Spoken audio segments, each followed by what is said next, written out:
অবশ্যই আমাদের লিটনের ক্যাপ্টেন্সি আমরা যা দেখতে পাচ্ছি যে অনেকটাই সে তার কাছ থেকে প্রত্যাশা আমরা রাখতে পারি যে সে একটা ভালো ফলাফল এনে দিবে।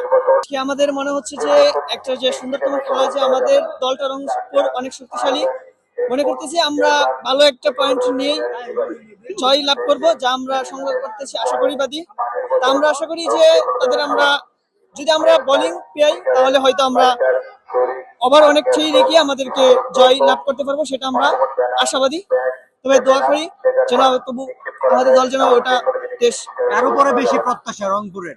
আমাদের রংপুরের জায়গা যাচ্ছে আমাদের বোলিং অ্যাটাকের মধ্যে যদি বলি, মুস্তাফিজ সে একজন দুর্দান্ত বোলিং, সে ভালো করতেছে এখন বর্তমান পর্যন্ত আমাদেরকে অনেকটাই সার্ভিস দিয়ে যাচ্ছে। আশা করি জাতীয় দলে অনেক সার্ভিস দিয়ে যাচ্ছে। এখন আমরা আশা করি এই বোলিং লাইনে যদি হয় তাহলে আমরা রংপুর মুস্তাফিজকে দিয়ে ইনশাল্লাহ আমরা জয়লাভ করতে পারবো।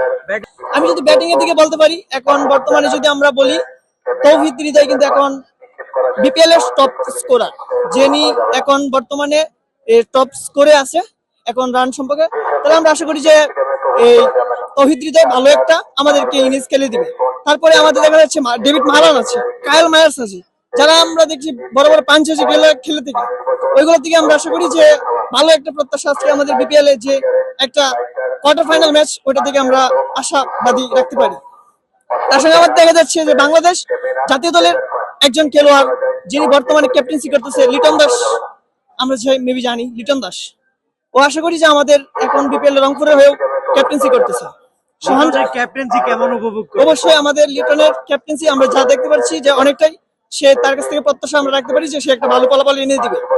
দেখা যাচ্ছে আমাদের যে ক্যাপ্টেন রংপুরের, তিনি আমাদের ছিলেন যে লিটন কুমার দাস, সে কিন্তু আমাদের বাংলাদেশের বর্তমানে এখন ক্যাপ্টেন্সিতে দায়িত্ব অংশগ্রহণ করেছে। কি মনে হয় রংপুর শিরোপা জিততে পারবে কিনা? অবশ্যই আমরা আশা করি যে আমরা এতটুকু আজকে নকআউট পর্ব ম্যাচ যদিও আপনি জানেন, ও আশা করি যাতে এই ম্যাচটা আমরা জিততে পারি, তাহলে অবশ্যই আমরা সেমিফাইনাল ম্যাচ অবশ্যই জিততে পারবো। তারপর ফাইনাল অবশ্যই আমরা নিব, আমরা রংপুররাই নিব, আর কোনো হোদাই হয় না, আমরা রংপুররাই নিব।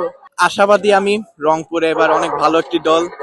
আমি এবার খুব আশাবাদী লিটন দাসের উপর। সে এই বিপিএল এ তেমন একটি 50+ স্কোর না করতে পারলেও সে আশাবাদী, সে এলিমিনেটরে অনেক ভালো একটি ইনিংস খেলা রংপুরকে একটি সুন্দর একটি জয় উপহার দিবে। প্রত্যাশা আসলে কার উপরে সবচেয়ে বেশি? লিটন দাসের উপর। সে হচ্ছে বাংলাদেশের ক্যাপ্টেন এবং রংপুরেরও ক্যাপ্টেন। তার সামর্থ্য আমরা সবাই জানি সে কেমন করতে পারে, এবং আমি খুব আশাবাদী সে আজকে অনেক ভালো একটা ইনিংস খেলবে। আসলে তাহিদ হৃদয় একটি মিডল অর্ডার ব্যাটার, আমরা সবাই জানি সে বাংলাদেশ দলে মিডল অর্ডার ব্যাটিং করছে। তো আমরা সবাই জানি যে তাহিদ হৃদয় মিডল অর্ডার অনেক ভালো খেলে। তবে এই বিপিএল এ তাহিদ হৃদয় ওপেনিং এ নেমে যে সুন্দর সুন্দর ইনিংস গুলো খেলেছে, তাতে আমরা সবাই খুবই উচ্ছ্বাসিত যে সেই পরবর্তী বিশ্বকাপে অনেক ভালো খেলবে এবং আজকেও সুন্দর একটি 50+ ইনিংস উপহার দিবে আমাদেরকে। আসলে এলিমিনেটর একটি কঠিন একটি মানে ম্যাচ, এটা এমন একটি ম্যাচ যেখানে অনেক ভালো দল মাঝে মধ্যে প্যানিক করে হেরে যায়। তো রংপুরের এই দলটা নিয়ে আমি খুব আশাবাদী। সবাই অনেক ভালো বলার আছে, অনেক ভালো ব্যাটসম্যান আছে, অলরাউন্ডারও আছে। আশা করি ওরা এই ম্যাচে চোখ করবে না, এবং আমি খুব বিশ্বাসী যে সিলেটকে একটি বড় ব্যবধানে রংপুর হারাবে। কি বার্তা দিতে চান রংপুরের ফ্যান হিসেবে? পারবে না, এত সহজ না।